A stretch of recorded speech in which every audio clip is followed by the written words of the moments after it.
Halo guys, perkenalkan namaku Dira Saskia Nabila Laila dari kelas 8A. Di sini aku mau menjelaskan tentang keselamatan di jalan. Nah, sebelum itu aku mau ngasih tahu undang-undang tentang lalu lintas dan angkutan jalan. Bahwa lalu lintas dan angkutan jalan mempunyai peran strategis dalam mendukung pembangunan dan integrasi nasional sebagai bagian dari upaya memajukan kesejahteraan umum. Bahwa lalu lintas dan angkutan jalan sebagai bagian dari sistem transportasi nasional harus dikembangkan potensi dan perannya untuk mewujudkan keamanan, keselamatan, ketertiban, dan kelancaran berlalu lintas dan angkutan jalan dalam rangka mendukung pembangunan ekonomi dan pengembangan wilayah.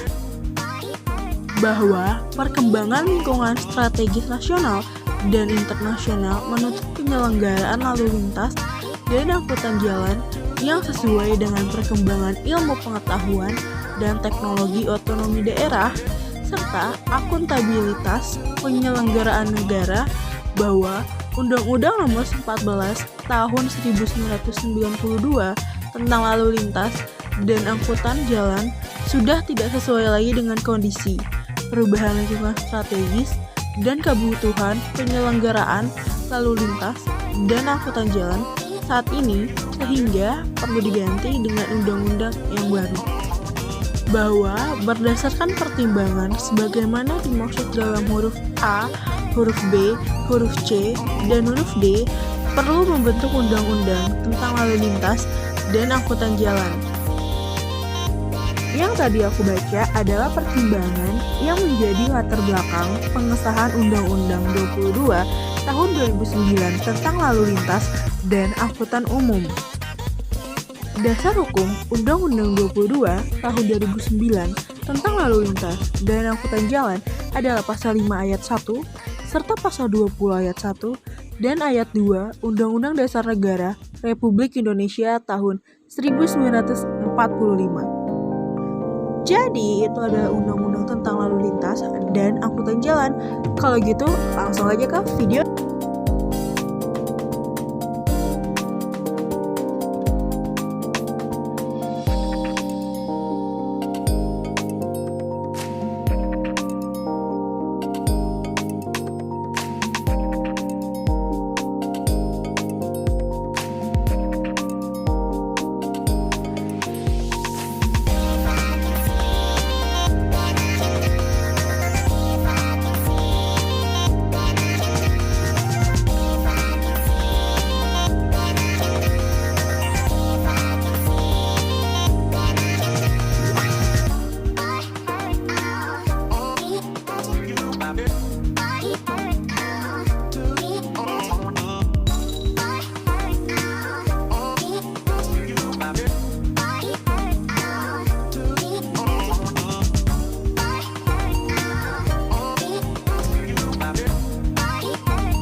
Perkenalan dulu, nama saya Dira Saskia Nabila Laila dari kelas 8A SMP 164 Jakarta. Nah, saya nih boleh kan mau wawancara? Oh boleh. Oke, sebelumnya kakaknya tinggal di mana? Tinggal di Jurang Mangu Barat. Oh iya, nama kakak siapa? Naila Kartiki.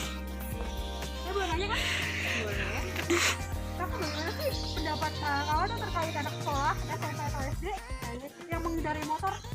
Kayaknya sih nggak boleh karena di situ dia belum memiliki SIM, mungkin belum banyak bertanggung jawab atas kalau misalkan ada terjadi kecelakaan atau apapun itu. Oh iya. Terus kalau misalnya pendapat kakak tentang tidaknya pengguna, maksudnya gak mudahin alat keselamatan pada saat mengendarai motor?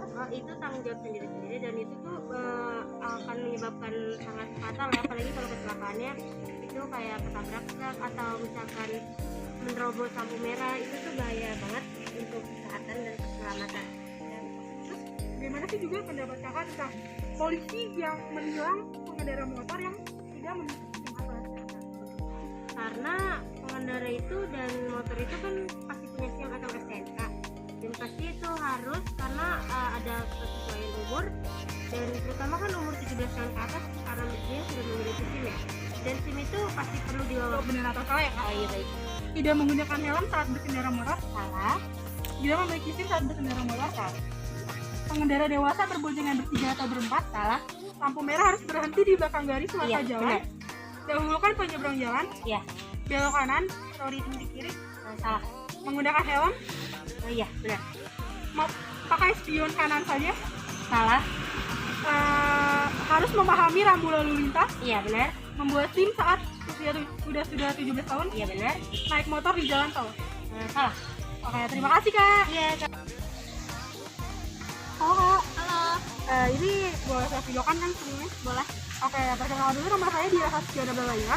Saya dari kelas 8 sekolah 14 Jakarta. Akan mewawancarai kakak siapa namanya? Clara. Oke, kakak Clara, kalau boleh tahu tinggal di mana sih kak? Kompleks Taman Mangunda.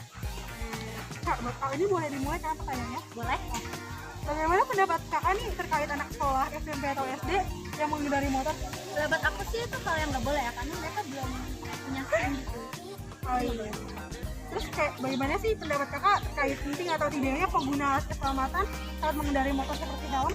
Menurut saya sih itu hal Apa yang pendapat penting ya, kakak tentang melihat polisi yang sedang menilang pengendara yang tidak memiliki SIM? itu sih hal yang benar ya, karena emang udah tugas polisi gitu.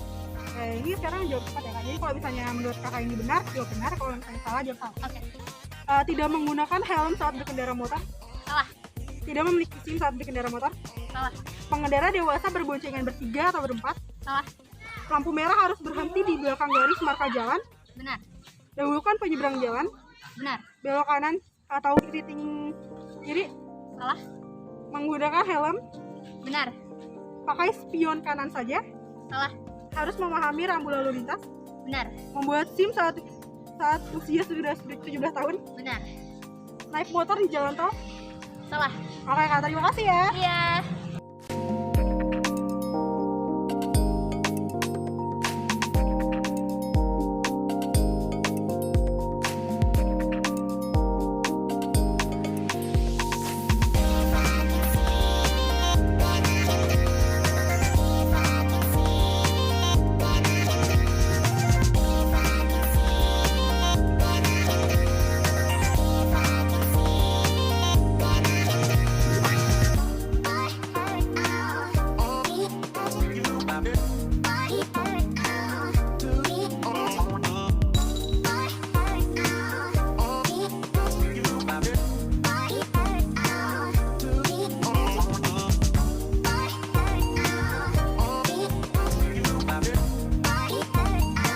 Seperti yang kita lihat, kakaknya memakai helm dan berkendara sendiri atau tidak berbonceng tiga. Ini adalah contoh berkendara dengan keselamatan di jalan yang benar.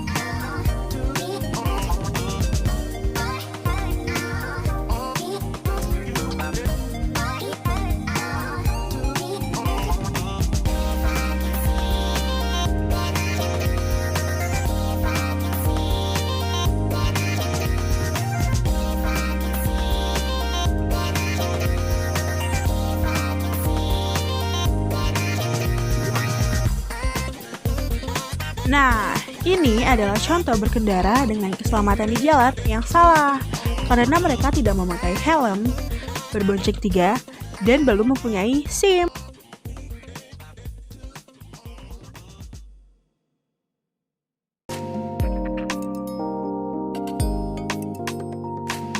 Nah, sebelum aku tutup videonya, ada yang mau aku sampaikan. Kalau jangan memulai suatu hubungan sebelum kamu merelakan masa lalu. Sama halnya dengan membuat SIM. Jangan mulai berkendara sebelum kamu merelakan waktu untuk membuat SIM. Maka dari itu, ayo jadi anak bangsa yang taat akan peraturan.